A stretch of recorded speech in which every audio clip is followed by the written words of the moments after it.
Hello and welcome to this recording today here at the Battle of Britain Memorial Trust, the National Memorial to the Few.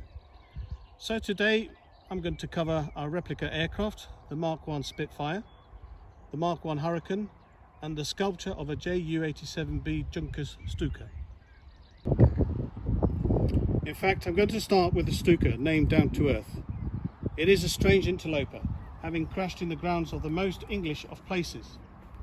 In fact, the plane has flown directly out of the artist's childhood, having received models of the Stuka dive bomber from his father. Hex recalls that between ages of 8 and 14 he got 6 scale models of a Junkers Ju-87 Stuka as a gift from his father, who was a Stuka gunner. The Stuka was the only and single object he was possessed by. Hex's meticulously engineered design led him on a journey of discovery in absence of accurate plans. The resulting outcome respects original features such as the inverted gull wings, the Jericho trumpet wailing sirens and dive brakes required to pull the diving plane upwards before impacting the ground. Previously a dangerous possibility when pilots often lost consciousness due to the G-force experienced. In this context, its history is less auspicious, given the RAF were so successful in attacking the Ju-87 dive bombers that they were withdrawn from the Battle of Britain in August of 1940. It was very slow, with a top speed of 230 miles per hour. The Ju-87B, which this is based on, was the slowest aircraft operating in any numbers on either side. It was slow at climbing and it couldn't be defended by anybody else because of its speed performance. Dowding's young men soon christened the Stuka attack a Stuka party. They were all eager for invitations to crash them down. 13 Ju-87s were lost in July and this rose to 57 in August, hence the withdrawal in August. Hex first premiered his sculpture of the Stuka at Burley House Sculpture Garden, and in late 2019 he approached the Trust to see if we would be interested in housing the Stuka here on site. The Trust agreed that the sculpture aims to reflect a spirit of reconciliation and highlight the international outlook of the Battle of Britain Memorial Trust. Its journey from Burley to Kent was a wet and windy occasion this February, and was the reconstruction which once finished, it was the first time that Hex had actually seen his sculpture as he intended in the crash position as you see here today. You can see the ground around it took a bit of a pounding due to the heavy rains that we received. Believe it or not, we've had a quote to have it reconstructed, but sadly it's in the region of £6,000, which the Trust cannot afford at the moment. So if there is a groundworks team there that would volunteer to repair it as a donator, we would be most appreciative. So now we come to our two replicas, the Spitfire and the Hurricane. Of course, these were the two main fighters during the battle, but the RAF did use other aircraft like the Bolton Paul Defiant, which had a 1-ton turret at the back, and the Bristol Blenheim, which was a bomber but was used as a night fighter. But certainly these two were the main ones. So let's go to the Spitfire replica. This one, based on a Mark I Spitfire, the original design by R.J. Mitchell. The Supermarine Spitfire is known throughout the world for the historic part it played in the defence of Britain during the Battle of Britain and the rest of the Second World War. It evolved into a versatile all-round asset. Making its maiden flight on the 5th of March 1936, the Spitfire remained in front-line service in the Royal Air Force until 1954, after it entered service on the 4th of August 1938. There were in the region of 20,351 Spitfires built through 24 variants of the aircraft. Mitchell's brilliant and instinctive elliptical wing design proved as adaptable as the rest of the Spitfire's airframe.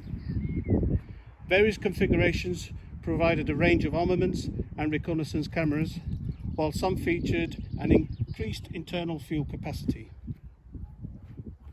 The Mark 1A and B, the first production Spitfire with a Merlin 2 or 3 engine, it had a top speed of 364 miles an hour. The 1A was armed with 8 303 Browning machine guns, whilst the 1B had 4 machine guns and 2 20mm Hispano cannons. These entered service in 1938. These machine guns were able to deliver a concentration of 160 rounds per second. These were the models which were used against the Luftwaffe in the Battle of Britain. At the peak of the battle, 372 Spitfires were used against them, predominantly Mark 1s. The Griffon engine was introduced in a later variant.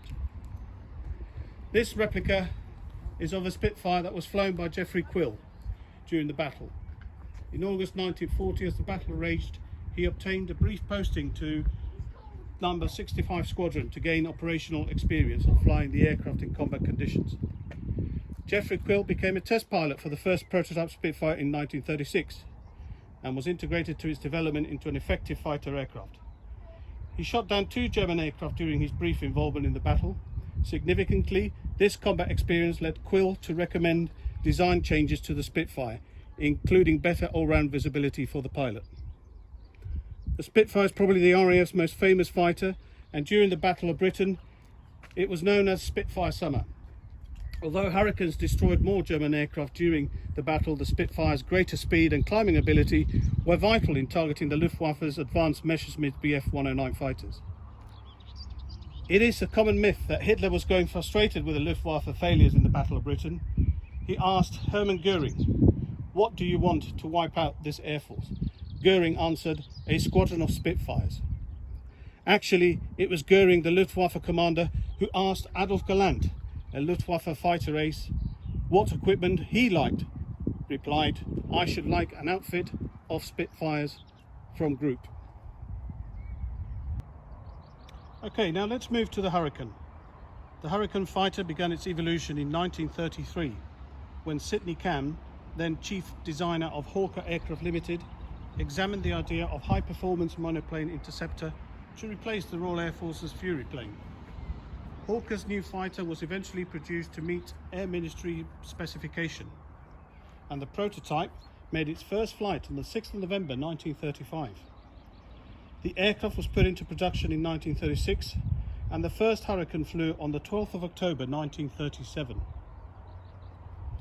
With its humpbacked appearance, and also fitted with the Rolls-Royce Merlin engine, the Hurricane will be particularly remembered for its key role in the Battle of Britain, which it equipped a total of 32 squadrons. Hurricanes destroyed more Luftwaffe aircraft than the Spitfire. It served every day operationally throughout the battle.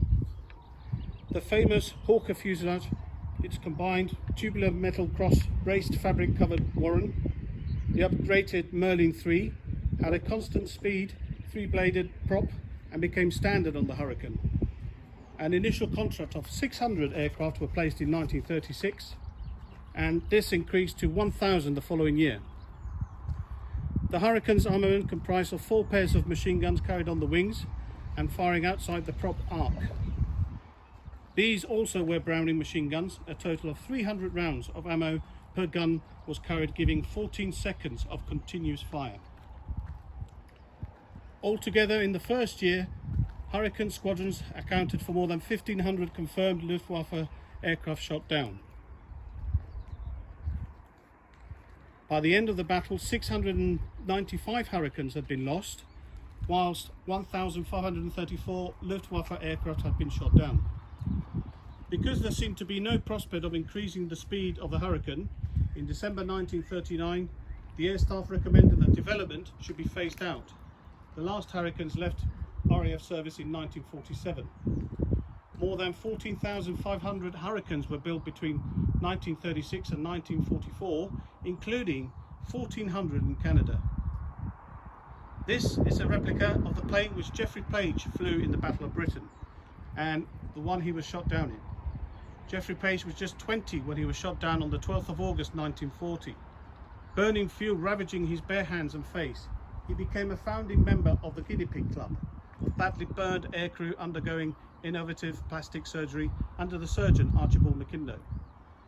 Page later fulfilled his vow to return to combat and destroy 50 more enemy aircraft. He founded this memorial to honour his Battle of Britain colleagues. Geoffrey Page claimed 2 solo victories and 1 shed in this Hurricane during the Battle of Britain. For years following the Second World War, hundreds of Canadian-built Hurricanes could be found on numerous Canadian farms, having been bought for a pittance. But harsh weather took its toll and the wooden parts of the airframe returned to nature. Hence the lower number of surviving Hurricanes now compared to the Spitfire.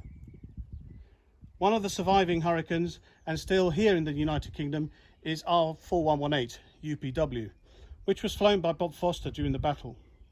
It ended up in India in 1943, and a gentleman by the name of Peter Varsha bought it back in 1996 and had it fully restored to its original beauty. Bob Foster was reunited with R4118 in 2004, and he said, "Last year I sat in the cockpit of UPW for the first time in nearly 65 years. The last time was the morning of the 2nd of October 1940. It was all there as I remembered it." Many years have passed since then, and we now live in the so-called peaceful times. However, if one day you hear the distinct sound of the Merlin engine and look up and see good old UPW flying overhead, raise your hand and say loud and clear, "Good luck, good flying, and thank you." R4118 did a fly past to pay respect to Bob Foster at his funeral. Well, that comes to the end of this presentation on our replica Spitfire and Hurricane and the sculpture of the Stuka. Thank you very much, and if you feel kindly to donate, please follow the link after this. Thank you.